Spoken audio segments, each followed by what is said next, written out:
కేటీఆర్ కష్టాలు ఉన్న పార్టీని కాంగ్రెస్ సుప్రీంకోర్టులో కేసు వేస్తాం, కేసు వేస్తామని చెప్తాను. కేసు వేసుకునేటువంటి అధికారం అందరికి ఉంటుంది, వేసుకోవాలి, తప్పేం లేదు. నేను మాత్రము పొరపాటు ఏం చేయలేదని నేను భావిస్తున్నాను. ఎందుకంటే గత 7-8 సంవత్సరాల నుండి నేను పనిచేశాను, సిన్సియర్గా పనిచేశాను. నా యొక్క సిన్సియారిటీ నాకు గుర్తించలేరు ప్రధానంగా.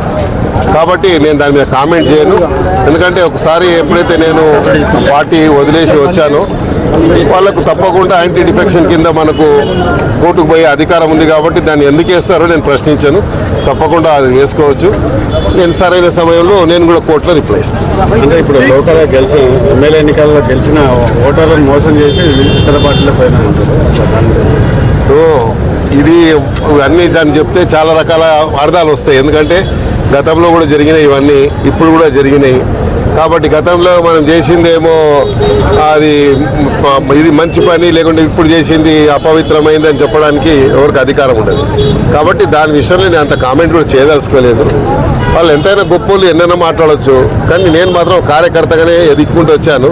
ఇంకా ఎదగాలనే కోరికతోనే రాజకీయాల్లో పనిచేస్తున్నాను, కార్యకర్తలకు పనిచేస్తున్నాను, కార్యకర్తలకు అండదండగా ఉండి పనిచేస్తున్నాను. కాబట్టి కార్యకర్తలను కాపాడుకుంటూ వచ్చారు.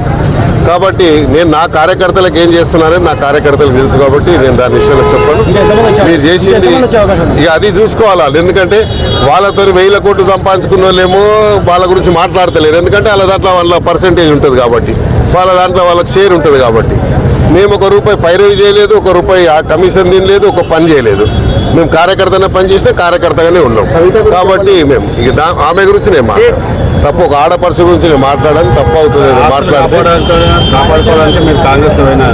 అప్పుడు వాళ్ళు ఏం కాపాడిరు నన్ను, పోనీ నా ఆస్తులు ఇవ్వనాలు కాపాడి వాళ్ళ దగ్గర లెక్క ఉంటే ఇవ్వని చెప్పండి. ఇప్పుడు వీళ్ళు ఏం కాపాడతారు, వాళ్ళు ఏం కాపాడిరు, మరి వాళ్ళ దగ్గర ఏమో లెక్క ఉంటే ఇవ్వని చెప్పు, కొంటే ఆ లెక్క వాళ్ళకే ఇచ్చేస్తా. పోనీ ఎంపీ స్థాయి ఎలక్షన్ అర్హత మీకుందా, ఏం తెలుసు ఆయనకి ఎంపీ గురించి? ఇక ఇప్పుడు ఆయన ఎవరెవరికి ఏముంది అనేది అవన్నీ ఎందుకు, కానీ ఎంపీకి మన ఒక ప్రొసీజర్ ఉంటుంది, ఎమ్మెల్యేకి ఒక ప్రొసీజర్ ఉంటుందా? ఆ ప్రాక్టీస్ ఒకటే ఉంటుంది. పార్లమెంటరీ ప్రాక్టీస్ అనేది ఒకటే తీరు ఉంటుంది. ఏదైనా దానికి ఒక పార్లమెంటరీ ప్రాక్టీస్ అనేది పార్లమెంట్లో కూడా అదే డిబేట్స్ జరుగుతాయి, అసెంబ్లీలో కూడా అవే డిబేట్స్ జరుగుతాయి. ఆడేం కొత్తవి జరిగాయి, ఈడేమి ఇది జరిగింది. కాకపోతే దేశవ్యాప్తంగా అక్కడ జరుగుతాయి, రాష్ట్ర వ్యాప్తంగా ఇక్కడ జరిగితే తేడా.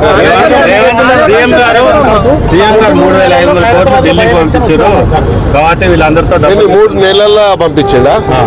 మరి 3 నెలలు అంటే ఇప్పుడు దీని మీద నాకు ఒక ఇది వస్తుంది.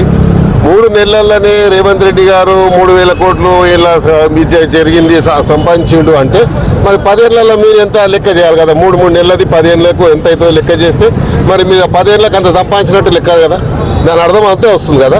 3 నెలలకు రేవంత్ రెడ్డి గారు ఇంత సంపాదించిండు అని చెప్పి మీరు ఆరోపణ పెడితే మరి 10 ఏళ్లలో దాని లెక్క తీయాలి. అప్పుడు 3 నెలలకు ఎంత వస్తుందో అనేది. కాబట్టి వద్దు. నా కేసీఆర్ గారు అంటే చాలా గౌరవం ఉంది. ఆయన చాలా గొప్ప, అయినా చాలా మంచి వ్యక్తి కూడా. కాకపోతే ఆయన చుట్టూ ఉన్న వ్యక్తులు ఆయన భ్రష్టు పట్టించారు. కేటీఆర్ గారు పదే ఒకటే మాట్లాడుతున్నారు, 2-3 నెలల్లో హైదరాబాద్లో బై ఎలక్షన్ వస్తుంది, అందరు రెడీగా ఉండండి అంటున్నారు. జూన్ 5 తర్వాత నేనే ఎంపీగా గెలిచినాక నేనే రిజైన్ చేస్తా కదా. జూన్ తర్వాత ఎట్లాగో వస్తుంది బై ఎలక్షన్. జూన్లో 4th నాడు రిజల్ట్ వస్తుంది, 5th నాడు ఛార్జ్ తీసుకుంటా, 6th 10th నేను రిజైన్ చేస్తా. పార్లమెంట్ గెలుస్తున్నా జూన్లో, అప్పుడు ఎట్లా బై ఎలక్షన్ వస్తుంది. మళ్ళీ బై ఎలక్షన్లో కూడా ఇక్కడ మా క్యాండిడేటే గెలుస్తుంది.